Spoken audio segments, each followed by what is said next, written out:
to welcome each and every one.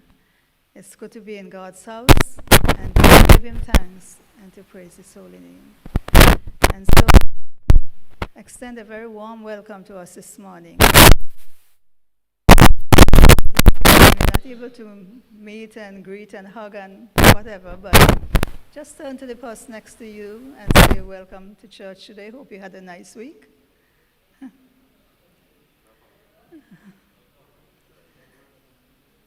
And Brother Ted and his son and maybe daughter, family, welcome. We're happy to have you, always happy to have you.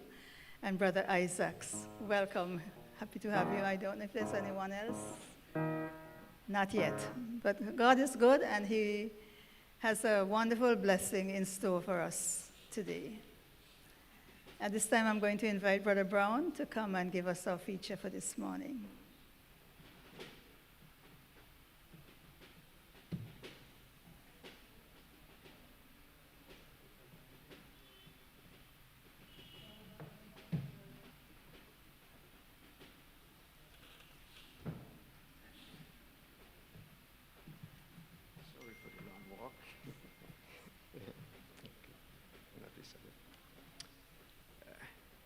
Good morning and happy Sabbath to everyone.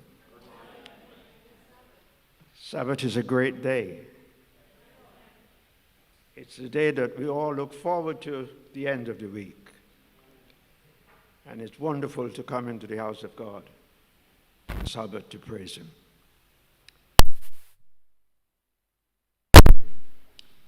It's taken from Matthew 25 and verse 40.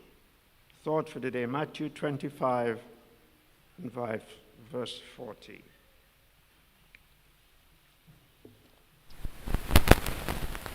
And it reads, And the king shall answer and say unto them, Verily I say unto you, inasmuch as you have done it unto one of the least of these my brethren, you have done it unto me. Wonderful. Just imagine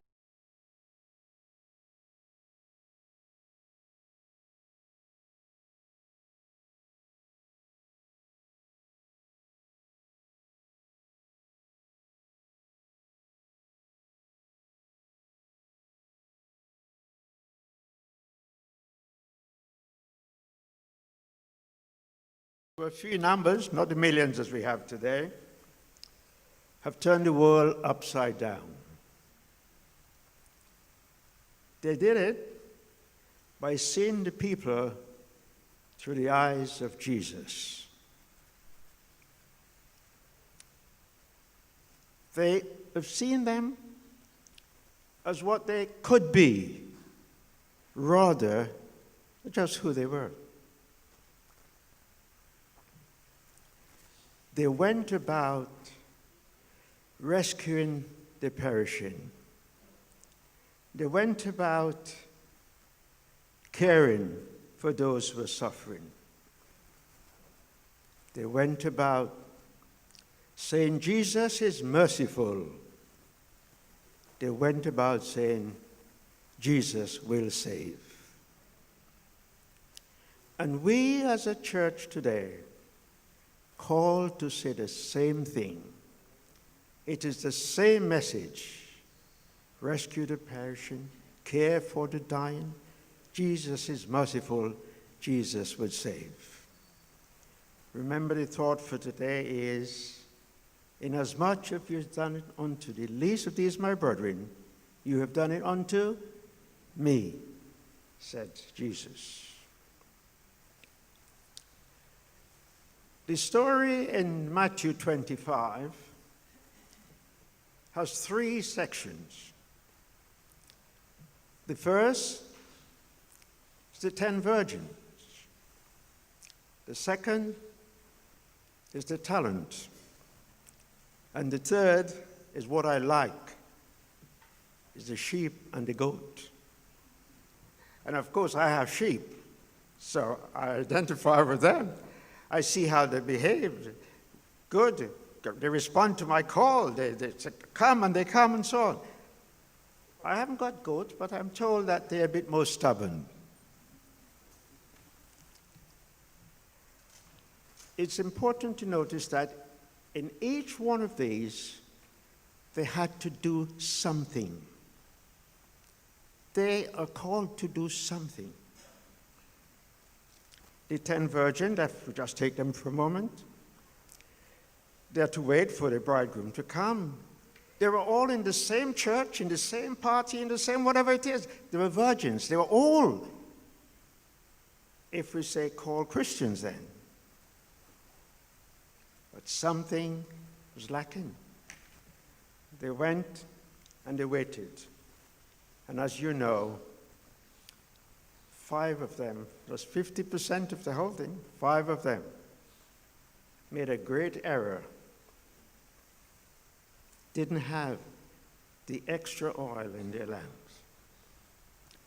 Then we come to the talent given again. And again, they too were given the means to do something. 2 of them from room to improve what they were given. But again, 1 missed out. Come on. Now, we don't want to be neither the 5 that were foolish or the 1 that missed out. If we do, we will not hear the thought for today's text. Inasmuch as you done to the least, you done unto me. So let us come on to our story, which is in Matthew 25, and really it starts from verse 31. When the king shall come and sit on his throne, he will call all the nation, or all the whole church, or all the whole community, whatever, together. And now he's going to do something very important that we must take care of, take notice of. He's going to separate the sheep from the goat. So again, we have 2 camps. And he's saying to the sheep, "Come, ye blessed of my Father, inherit the kingdom prepared for you from the foundation of the world." And he said that when I was sick, you visited me. When I was hungry, you gave me food. When I was naked, you clothed me. When I was in prison, you came. And the list of their good works. Now, it is interesting to note that the sheep said to the Lord, "When did we do this?" To the king, what? We don't recognize this. That's why our thought for today comes in. You see, they were doing this without looking for glory. They were doing this without wanting to tell anybody, here we are working. You see what we're doing? Blah, blah. They do it purely from a consecrated heart, purely from a mind that really wants to do God's will. I don't know if I can say they really didn't expect to hear this, but they were simply doing the Christian duty, what they're called to do. And then Jesus said to them, our thought for the day, I have to keep repeating that because that's what I want you to take. Thought for them is, inasmuch as you have done to the least of these my brethren, you've done it unto me. That's what we want to hear too, don't we? As a people, as a church, as a group, we remember the goat have their question as well. So let us strive to hear, "Come ye blessed of my Father, inherit the kingdom prepared for you." He turned to the goat now, and they're on the left-hand side. Yeah, let me just remind you of that, on the left-hand side. And he said, "Well, depart from me, weeping and gnashing of teeth and so on." I'm just bridging this because we all know the story quite well. And they too turned to Jesus and said, or to the king and said, "When did we see you hungry?" Can you imagine? You heard the question, "When did we see you naked?" What happened to us? What eyes are we looking with?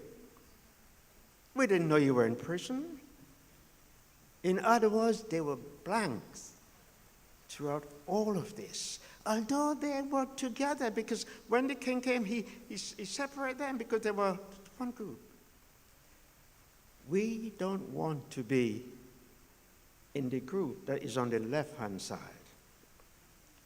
So we are called as a people not just to come to church, not just to come for Sabbath school or meetings after meetings. We are called as a people to see our fellow men through the eyes of Jesus. We are called as a people to do God's will, and that is caring for one another. Caring, and not only for church members, caring for our community. You know, Jesus would over and over describe his followers in so many different ways. You are the light of the world. When a light, no matter how dark it is, how dense, how evil dark it is, the smallest light dispenses of the darkness that is around it. It might not be able to light up the whole room, but where it is, there is light. And Jesus said, we are that. He talked, we are the salt of the earth, the bread and fire and stone and great sort of things. But each one of these has something to do in relation to your Christian experience. I want to say that we must do all that we can in our community, our people, in and around, because we are called for that purpose. We are called to be a people to see our brethren through the eyes of Jesus.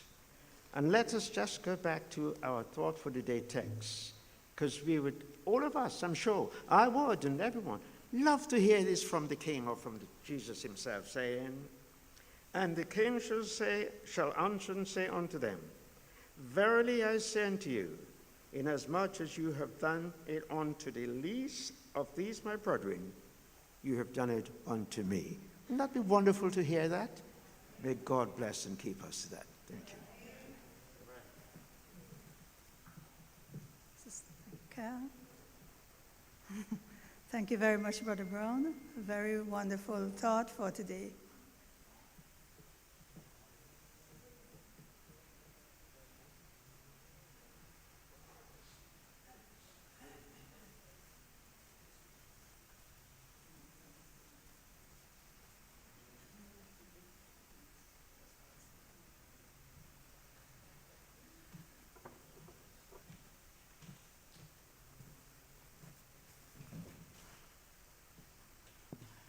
Good morning, church.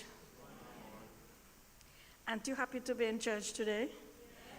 I'm happy because I am sheltered in the arms of God.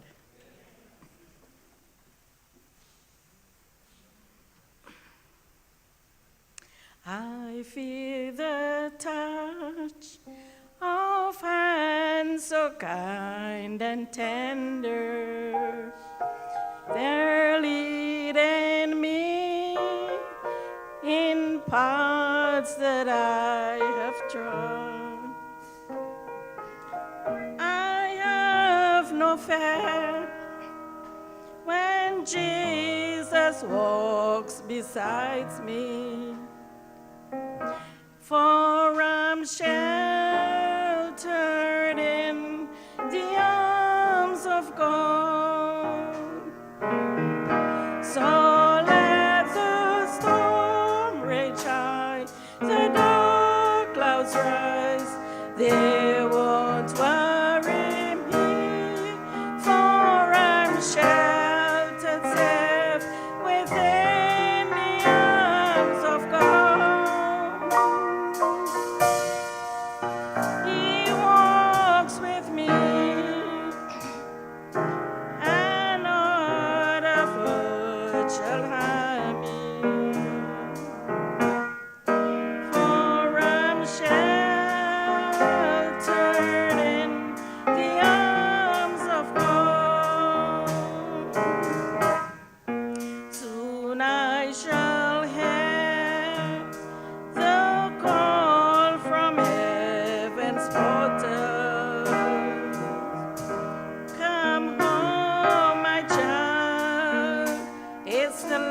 smile you must draw.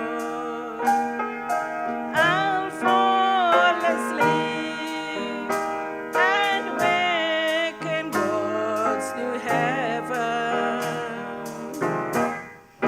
sheltered safe within the arms of God. So let the storm rage high, the dark clouds rise. They won't worry me, for I'm sheltered safe within the arms of God. He walks with me, and not a foot shall harm me. For I'm sheltered in the arms of God. So let the storm rage high, the dark clouds rise. They won't worry me, for I'm sheltered safe within the arms of God. He walks with me, and another foot shall harm me. For I'm sheltered in the arms of God. For I'm sheltered in the arms of God.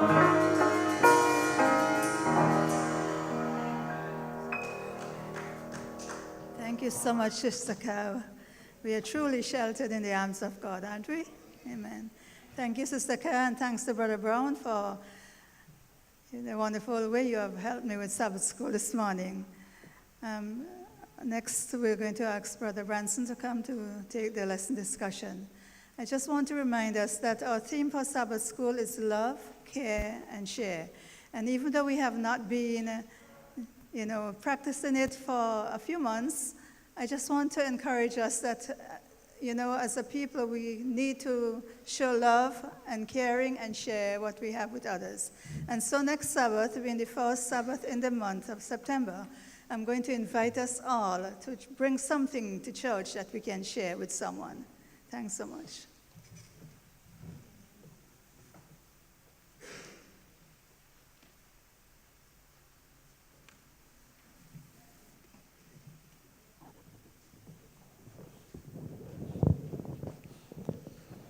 Morning, church.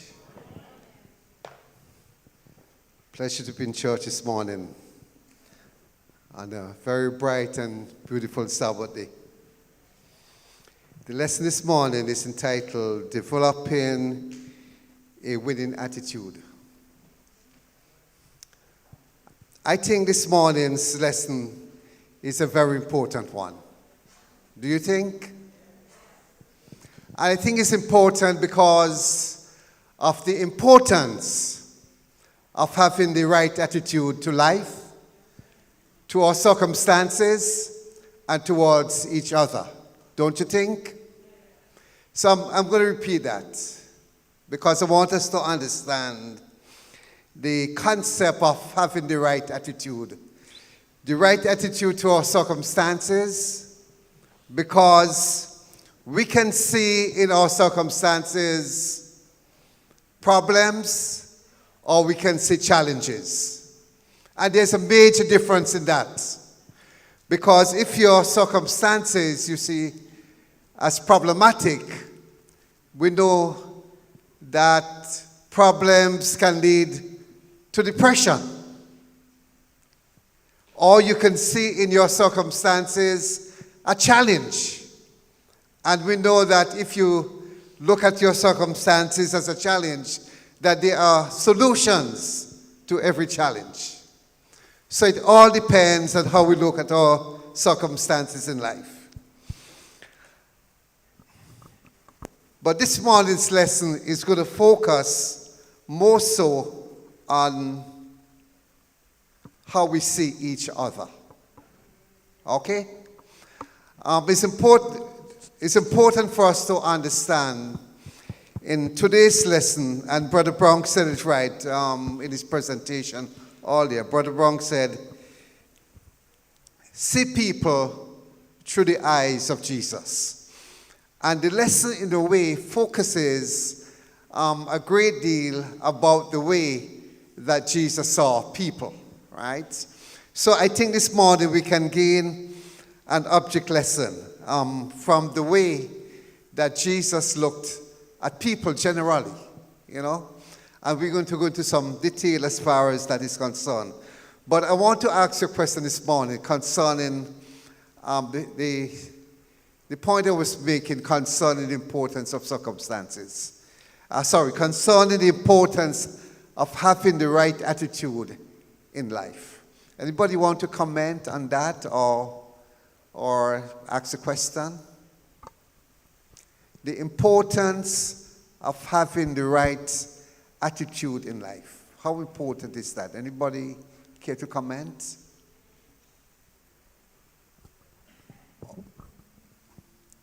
Give Brother Morgan there. First of all, you must love people. You must have a heart of love for people, want them to see them saved. And your attitude must be, doesn't matter who it is. Try to meet them in their own circumstances. Don't try to condemn, but to meet them where they are. Jesus never condemned. Jesus meet people where they are, and his attitude was that of love.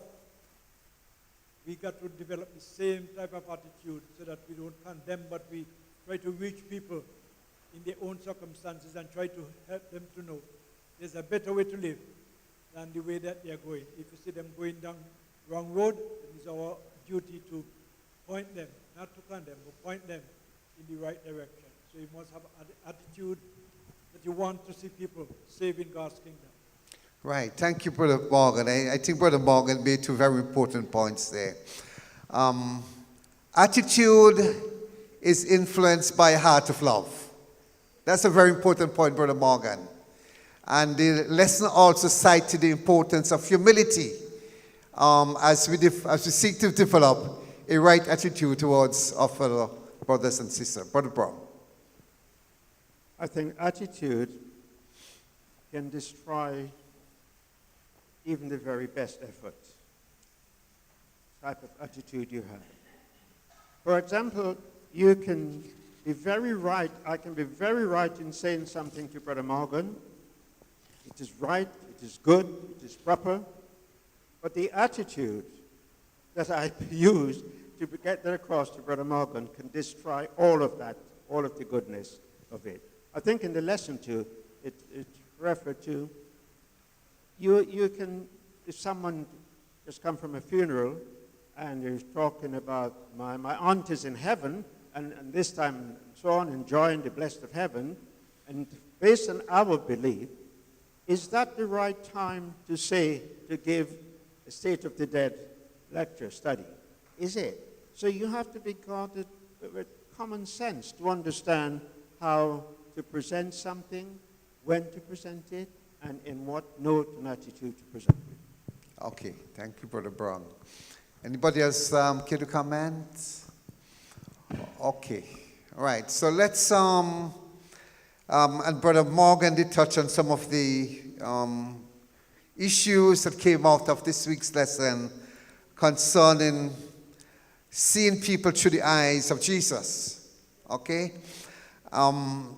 so I'm going to touch on some of these issues, and I want your feedback as these issues or principles are mentioned. Number one, it says that Jesus gladly received those who are struggling with pain, be it physical, be it emotional, or as Brother Brown said a while ago, those who are grieving.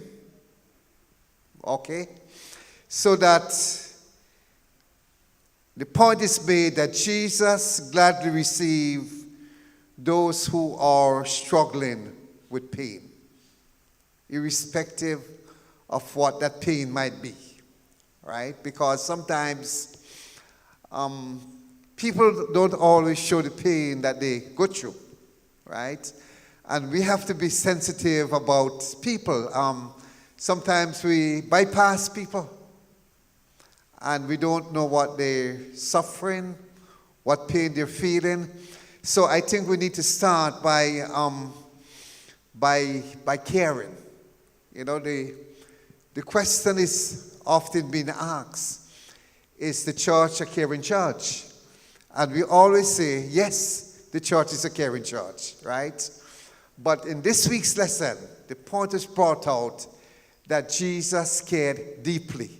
And I think that's the difference. And I want to underscore that point this morning. It said that Jesus cared deeply. And I think there's a major difference, Brother Clayton. I think there's a major difference between a caring church and a church that cares deeply. Because if the church cares deeply, or if as a person I care deeply about my fellow brothers and sisters in the church, I would not bypass them. I would not take them for granted.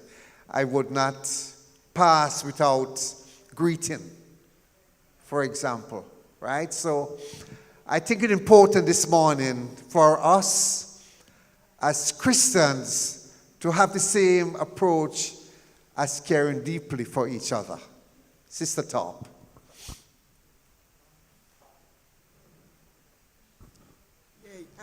Yesterday, right? For the first time, the SVG mission, we went out. We have several groups. We have sharing priorities. So I decided to go. And when I get to Beckles, I went into Beckles, and there was a lot of people was there. So I turned to a lady and said, "Excuse me, please, can I give you a priority?" She said, "Who's those materials?" So I have on a tag. I had a tag. So I say, it's the publishing house, the publishing ministry of the Seventh-day Adventists. She turned to me and she said, "May I read King James Version Bible, you know?" So I said, "Excuse me," what he said? He said, "Me just read King James Version Bible, you know? I am an Anglican." So I said, "We read King," I gave her a smile. I said, we read King James Version also." She said, "No, me no want no 7 days material because King James Version Bible." So when I left the lady, it dawned on me. I said, I touched her on her back and I gave her a smile. I hugged her, right? And I smiled with her and she smiled back with me. And when I read about a distance, I was going towards lanes. A lady ran into me. She said, "Miss, could you give me one of those magazines, please?" So it dawned on me. I said, "Look at how people are different, eh? This one here turned me down, and this one ran into me because she needs the material." And the thought come to me. I said, "Is the same thing happening in the church? We have difficult people to deal with, and we have good ones. We just know how to have the tact to know how to deal with people. And if we have the tact to know how to deal with people, because on Tuesday, the last paragraph says, if we will humble ourselves before God and be kind and courteous and tender-hearted and pitiful, there will be truth where there is only one." So we have to have tact in order to deal with people. Thank you. Yeah, thank you, Sister Top. I want to further underscore the quote from on the Tuesday section. Okay? So permit me. It says, if we as a church or as individuals would humble ourselves before God, be kind, courteous, tender-hearted, and pitiful, there would be 100 conversions to the truth, where now there is only one. So does it mean that as a church we're doing something wrong? Are we not as kind as we should be? Are we not as tender-hearted as we should be? Brother Top.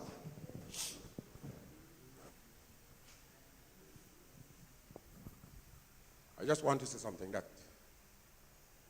sometimes I wonder, they wrote in those things and in the quarterly, and I just hope as they write that these things, when they speak, sometimes over and over, they say that the church is not doing. But if that love starts from right up, it will do good. Because let me say that my own experience with one of my daughter in our university, and in finished exam, owe no money, can't get our paper, which and while, say that we owe them and we didn't owe them. These are some of the things. Rejecting from getting your paper to get a job, which and while we didn't owe. And when you do proper research, they have to give back the money that I have paid a second time. These are some of the things that we have to look for from the top down. These are the things that bother me at times. We speak about love and love and love. And the mercies that should be shown from the head down is not showing. These are some of the things I would like to see make changes. Thank you, Brother Traub. The lesson this morning is speaking about the right attitude as Christians, right? And in the example you cited, we have to examine our own attitude towards each other in the first instance, attitude towards each of our brother and sister, but more importantly, or also importantly, about what the lesson is speaking about, our witnessing. The lesson this morning is speaking about attitude towards people as we endeavor to witness, And Brother Tarp, I understand your point. If you're operating institutions, be it educational or medical, we have to reach out to the people that we deal with on a daily basis, and maybe that has to be re-examined. Any other points before okay, Brother Clayton. There's a question. I know the lesson actually based on the spiritual aspect of developing a winning and a positive attitude, but even beyond the spiritual, generally speaking, are there any positives, are there any advantages of a person developing a positive winning attitude in life? Is there anything we can point to? Anybody in Calder Church, anybody in the community have adopted a winning positive attitude, and this is what happened because of it? Can we go beyond the spiritual a bit? Yeah, Brother Clayton, absolutely. Having a positive attitude is important. I tell you, I can speak from my own experience. I have adopted as my philosophy in life not to allow any negative terminology to come out of my mouth. I don't always do it. As humans, we make mistakes, but as Christians, I believe that this is something worth adopting. Do not allow any negative terminology to be uttered. Whatever comes out of your mouth, let it be something positive. And the second philosophy that I have tried my best to adopt is not to say anything bad about anybody. If you have to say anything about any person, let it be good, Brother Bram. It's how we see people. You understand? That should be a very powerful message for us as Christians to follow. Don't see the good in people, Brother Clayton. Don't see the bad. Because there's so much good in the worst of us. You understand? One of the principles that came out in this week's lesson is that Jesus reached out to the very vilest of sinners, and that no one was beyond the redemptive grace of Jesus Christ, irrespective. And that's how we have to look at people. See the good in them. Brother Laurel. Yeah, I want to respond to Brother Clayton Olive's question, first of all. Imagine what would happen if you walk in an interview with your face dowdy and sour compared to an individual who walks with a big smile and a positive attitude. But come back to the lesson. You mentioned that one of the most important things that Jesus loved deeply. And there's a story that came to mind when we were going through this lesson. The story of the Good Samaritan. And the attitude that was shown there. And the story came from Jesus, which I think is giving us a lesson, a lecture of what we should do as individuals. The two individuals who passed by were strong, upstanding church leaders, individuals who in their community or in their church, I imagine, had leadership position. But the attitude to a person who was downtrodden and downtrodden, vagrant on the road, if you will, was to step on the other side and go past.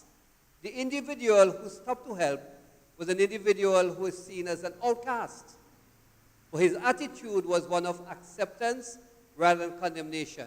A person who cared rather than a person who held himself above with an attitude of, I'm better than, I'm not going to help. And I think Jesus' lesson here is, regardless of who you are, and regardless of who needs help, be accepting and not condemning. Okay, thank you. Right, I want to go on to the second principle listed in this week's lesson. It says, His mercy extended to the vilest of sinners. And that's the point I just made a while ago, right?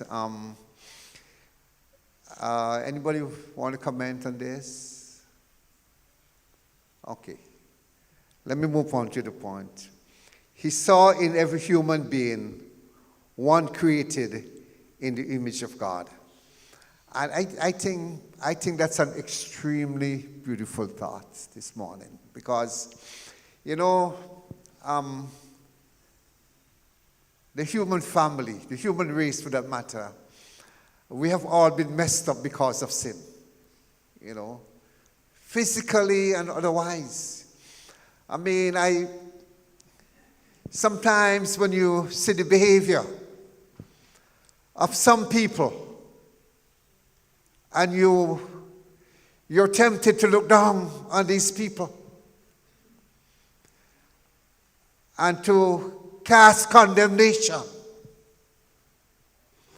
It is important for us to understand that that same person was made in the image of God. That's important. A sinner saved by grace. There were individuals who were transformed in the presence of Jesus Christ. That's what the grace of God does.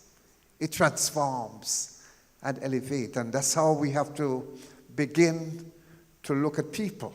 You know, Sister Top already spoke about the publishing ministry.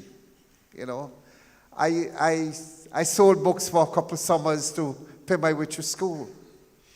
And one of the things that they taught you when you're canvassing, do not bypass any home. Or do not bypass anyone. Because the person that you're judging, who you think may not be able to buy a book from you. Because my objective at the time was sell books, right? Maybe it's that person who might buy the book from you. You know? And I had so many experiences related to that. People who you wanted to overlook and bypass are the very people who are in need of the literature that you're trying to sell. Okay, Brother Top. Yeah, I have a question now. You said that we all were made in the image of God. Yeah. But my understanding that Adam and Eve were created in the image of God. And after sin, man was conceived in sin and shaped in iniquity and born in the image of man. But I'm saying, if you're speaking about physically, that we are in the image of God physically, why then back in the age of old age, in the children of Israel, when they built the sanctuary, and God is saying that those Levites who he chose to worship in his temple, if they have a broken or flat nose or any deformity, they cannot serve in his service. Tell me why. Well, first of all, I disagree, Brother Top, that after sin, man was formed in the image of man. I believe that man is formed in the image of God.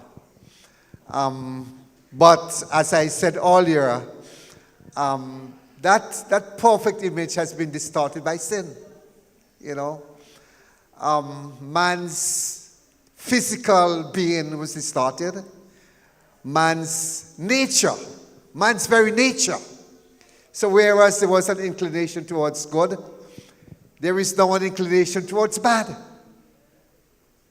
You know, very, very terrible distortion, Brother Top. It emphasizes how dangerous sin is.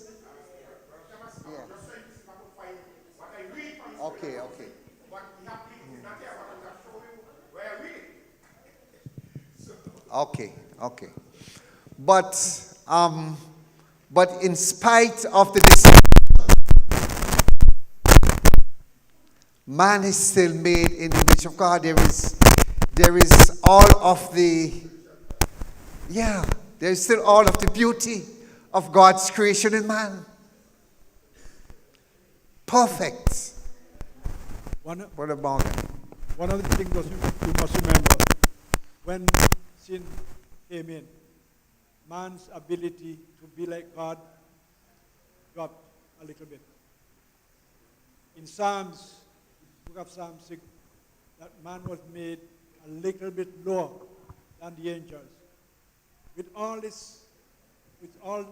frailties that is in man, man had the potential to be what God intended him to be. That is to be a holy people living a holy life.